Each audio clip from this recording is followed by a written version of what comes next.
Assalamualaikum warahmatullahi wabarakatuh.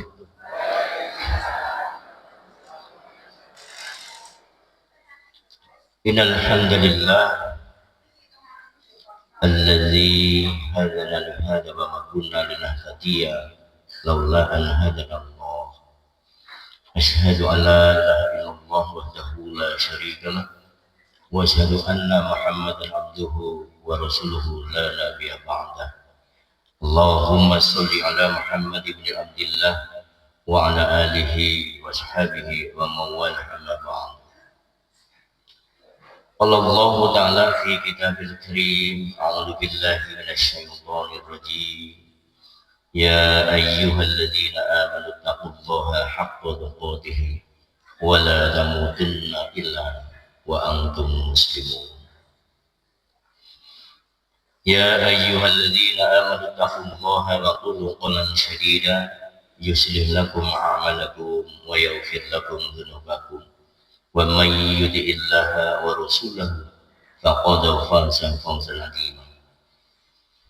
Wa innal asdaqal hadisi kitabullah wa khairul hadi Muhammadin sallallahu alaihi wasallam wa syarrul umuri muhdatsatuha wa kullu muhdatsatin bid'ah wa kullu bid'atin dhalalah wa kullu dhalalatin finnar. Jamaah kajian Ahad pagi yang dirahmati oleh Allah. Mari kajian kita pada pagi hari ini kita awali dengan membaca basmalah 3 kali, kemudian dilanjutkan membaca ta'awudz 7 kali. Saya mohon dilakukan dengan ikhlas hati, tanpa ada beban sedikit pun dalam hati kita. Kita awali dengan basmalah 3 kali. Bismillahirrahmanirrahim. Bismillahirrahmanirrahim. Bismillahirrahmanirrahim. A'udzu billahi minasy syaithanir rajim. أعوذ بالله من الشيطان الرجيم. أعوذ بالله من الشيطان الرجيم. أعوذ بالله من الشيطان الرجيم. أعوذ بالله من الشيطان الرجيم. أعوذ بالله من الشيطان الرجيم. أعوذ بالله من الشيطان الرجيم. Semoga kajian kita pada pagi hari ini benar-benar menjadi sarana buat kita meningkatkan keimanan dan ketakwaan kita semua kepada Allah Subhanahu wa Ta'ala. Amin ya rabbal alamin. Atas anugerah kehidupan yang Allah telah berikan kepada kita pada hari ini, tentu sebagai hamba Allah yang beriman kita berucap tahmid alhamdulillahirabbil alamin.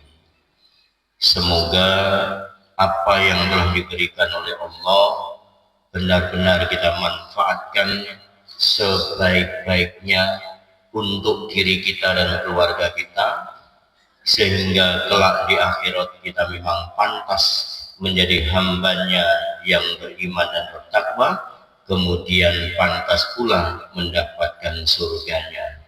Amin ya rabbal alamin.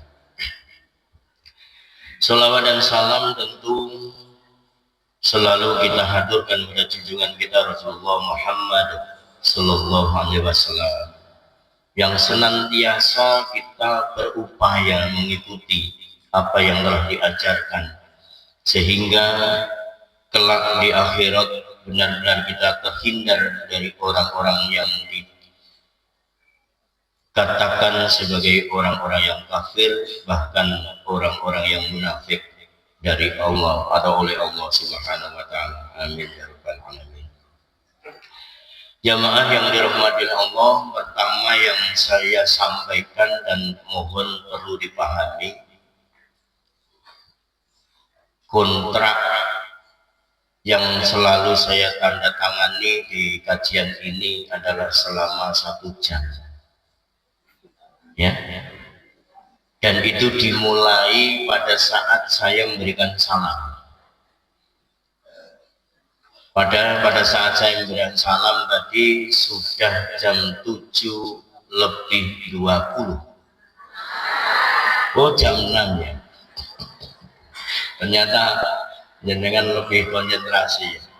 Jam 6:20. Berarti nanti berakhir pada jam 7:20 biar tidak ada yang gremeng. Ya, biasanya jam 7 selesai. Ini sesuai kontrak aja Pak ya.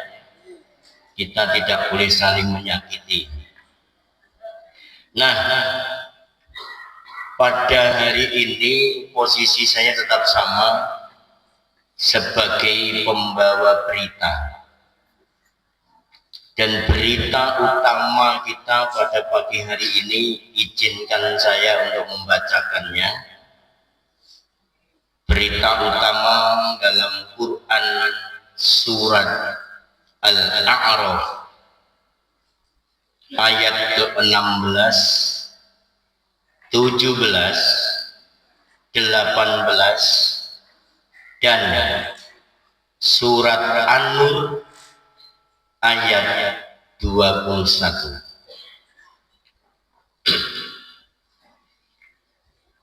A'udzu billahi minasyaitonir rajim. Qala bima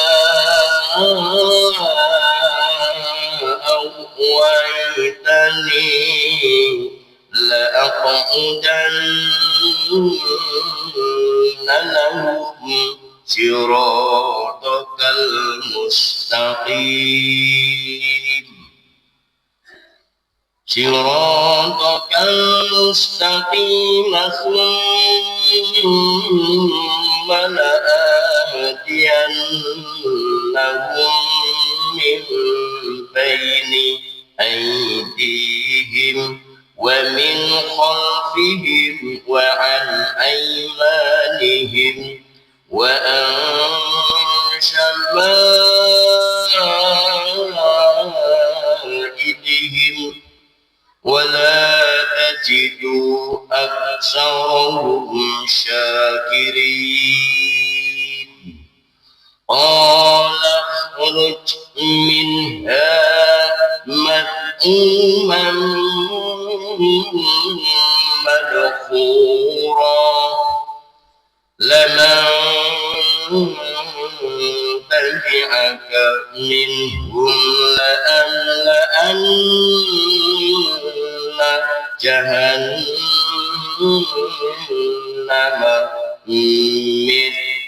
منكم أجمعين يا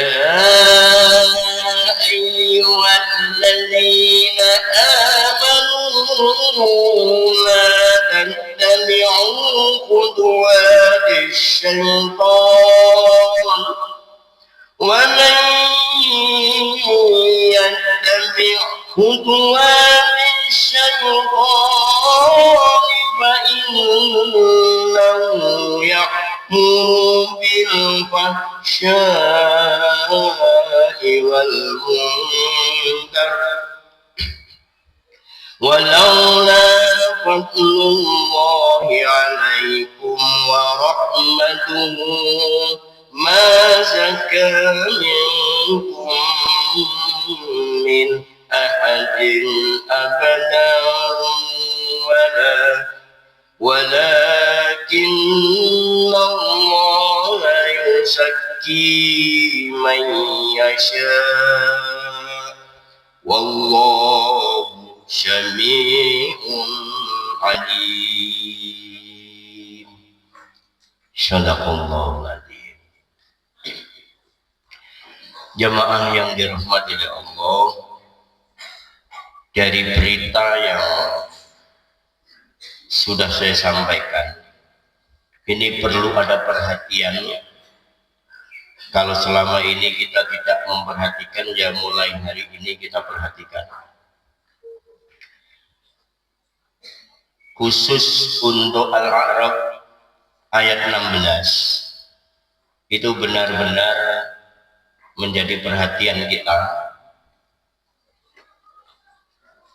bahwa di ayat itu yang dimaksud qala di situ adalah ucapan atau perkataan dari iblis. Bapak Ibu masih kenal dengan iblis? Hari ini hadir? Loh, berarti nggak kenal loh. Masih kenal ya dengan iblis ya? Iblis itu adalah makhluk Allah yang pertama kali durhaka kepada Allah atas perintahnya. Ya, jadi siapa saja yang menentang perintah Allah itu termasuk meniru kelakuan iblis. Dengan bahasa ini, Ibu dan Bapak mengenali siapa yang datang sebagai iblis? Nggak kenal ya? Nggak kenal, wong jenengan sendiri. Jangan-jangan saya sendiri gitu ya. Makanya tadi diingatkan oleh panitia, itu bagian dari kita jangan mengikuti hal-hal yang di luar syariat Allah. Jadi sekali lagi, siapa yang melanggar dengan terang-terangan, menentang, tidak menjalani perintah Allah, itu termasuk orang yang meniru kelakuan iblis. Semoga setelah ini dengan paham. Nah, yang kedua, iblis itu punya rasa dendam kepada manusia yang pada saat itu adalah Nabiullah Adam alaihissalam. Dan dendam berarti yang hari ini masih punya rasa dendam kepada siapapun, baik tetangga, teman kerja, saudara, guru atau muridnya, berarti dia juga termasuk meniru kelakuan iblis. Jadi sudah ada dua perilaku iblis. Yang pertama, tidak menjalani perintah Allah dengan terang-terangan. Yang kedua, dia di dalam hatinya ada penyakit dan dendam. Yang berikutnya dalam ayat itu,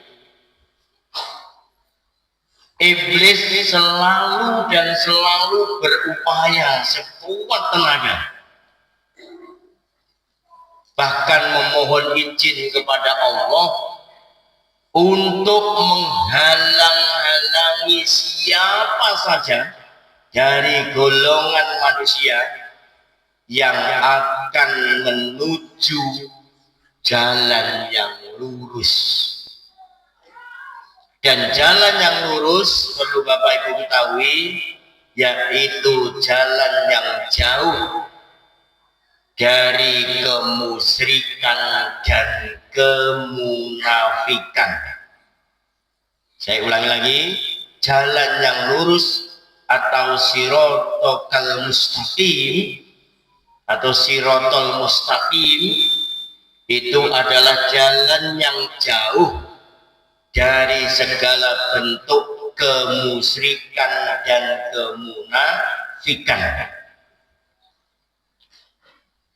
Berarti iblis orang yang pertama kali menghalang-halangi siapapun yang akan menuju jalan yang lurus. Nah, Ini mulai. Kalau sudah membahas jalan yang lurus, ini luas cakupannya. Apalagi masalah syirik. Syirik pernah saya sampaikan perumpamaannya seperti semut hitam di atas batu hitam di kegelapan malam. Kelihatan nggak? Nggak kelihatan. Karena syirik itu adanya di hati. Jadi nggak kelihatan. Maka hati-hati dengan ini. Kok kemudian kita menuju tempat yang benar menurut Allah, kok kemudian ada orang yang menghalang-halangi jalan kita kepada jalannya Allah, berarti orang tersebut bagian dari iblis. Ya. Pernah seperti itu Bapak Ibu? Oh pernah? Nah itu tolong dicatat orang itu ya. Oh ternyata itu iblis ya tadi. Ya, jadi Ibu kenal.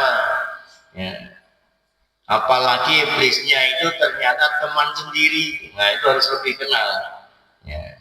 Biasanya kalau teman sendiri mau jenengan katakan iblis kan nggak berani itu. Karena nggak berani akhirnya kita sendiri ikut jadi. Nah itu ya, ikut jadi iblis. Nah yang kedua munafik. Ya, munafik itu adalah salah satu sifat yang benar-benar harus kita hindari, karena di dalam kemunafikan itu ada kebohongan. Masih ingat ayat yang paling terkenal yang sering Allah ulang-ulang? Fabi'ayyi ala'i rabbikuma tukadziban. Masih ingat Bapak Ibu? Surat apa? Ar-Rahman. Ayat berapa? Ayat banyak, ya kan? Karena itu 31 kali, jadi ayat banyak itu aja. Daripada menghafalkan ya sulit itu.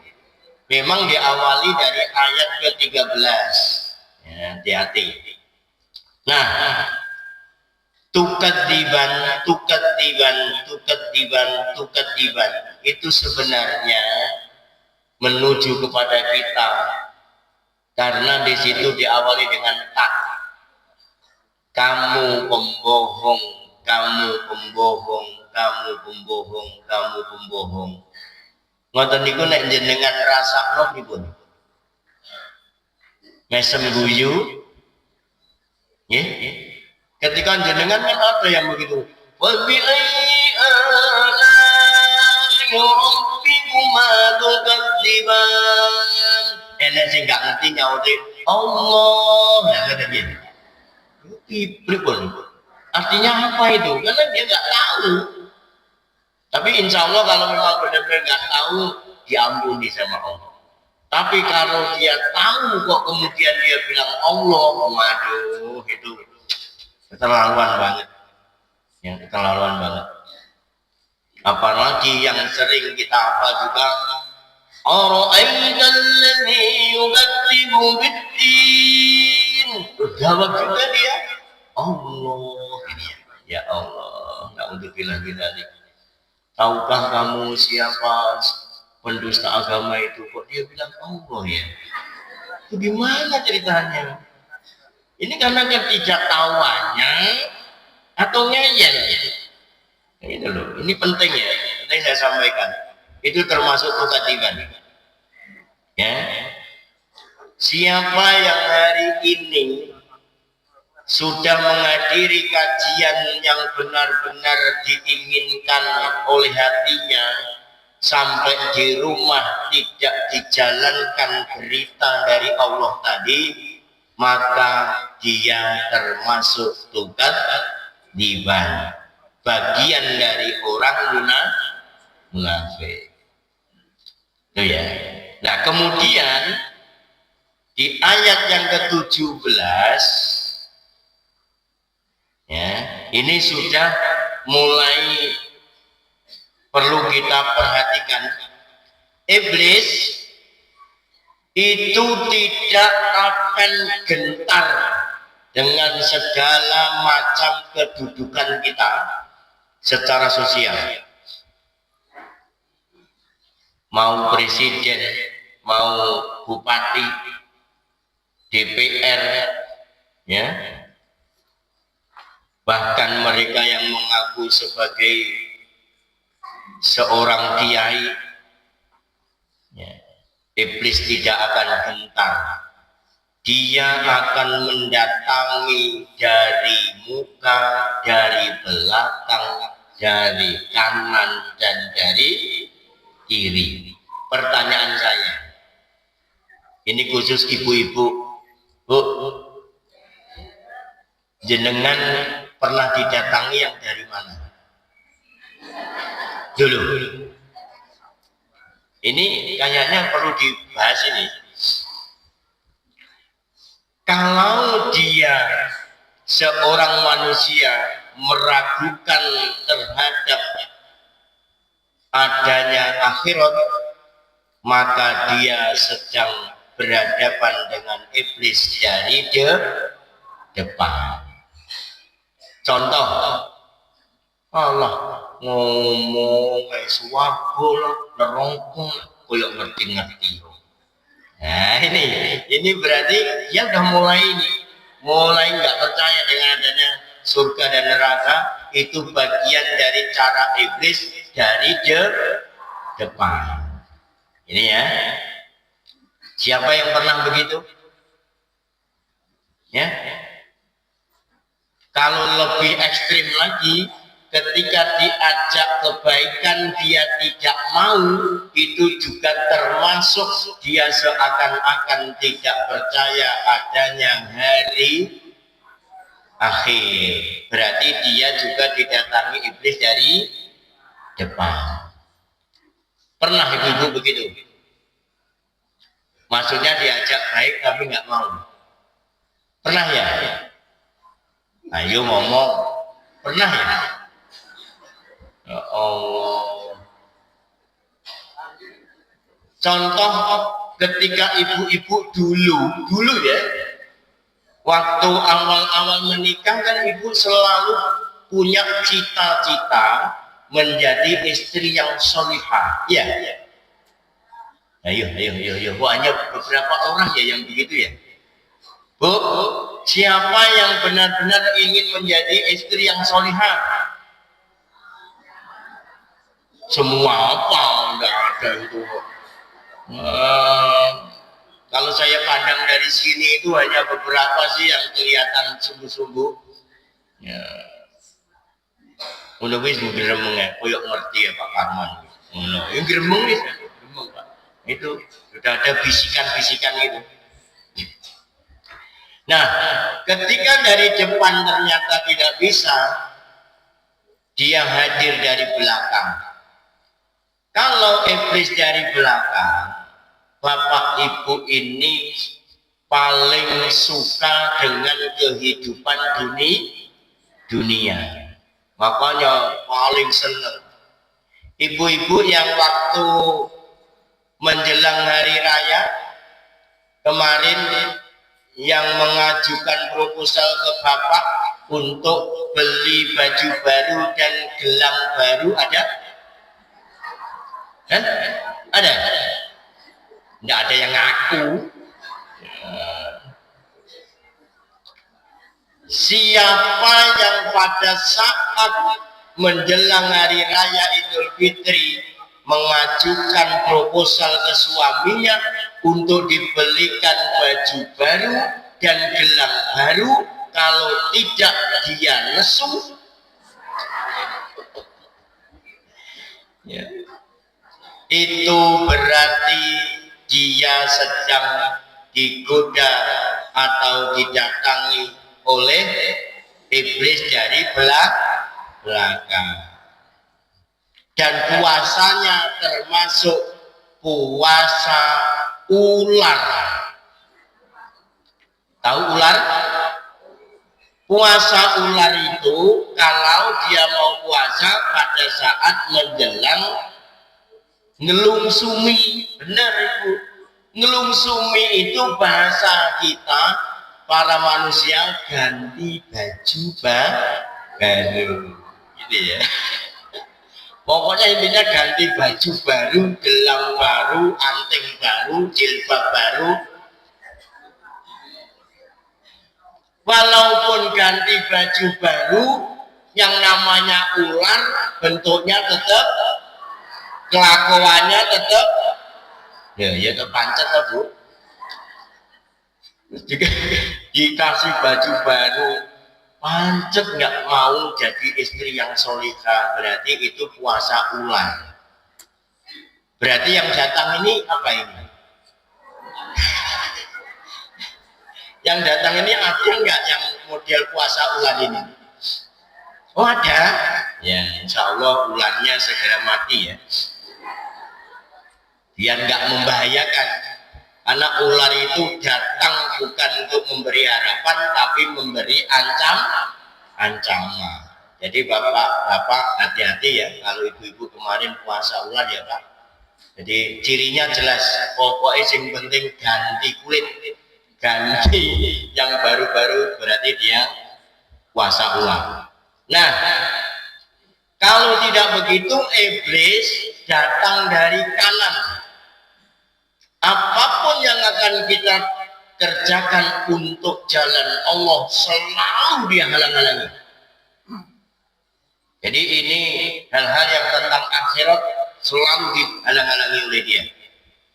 Ya, misalnya hari ini ibu-ibu ada yang berniat memasukkan infaknya yang terbaik tidak seperti minggu yang lalu. Misalnya minggu yang lalu 5.000, hari ini berniat 100.000. Kemudian ditanya sama sebelahnya, kamu nanti mau memasukkan berapa? Niat saya sih 100, sok-sokan 100. Nah ini ya. Berarti yang sebelahnya itu siapa? Hati-hati. Kayaknya ada ini kayaknya. Hati-hati. Jadi yang sebelahnya tolong jangan jadi iblis, tapi jadilah malaikat. Gimana jadi malaikat? Bisikannya ke jalan Allah. Kamu mau masukkan berapa?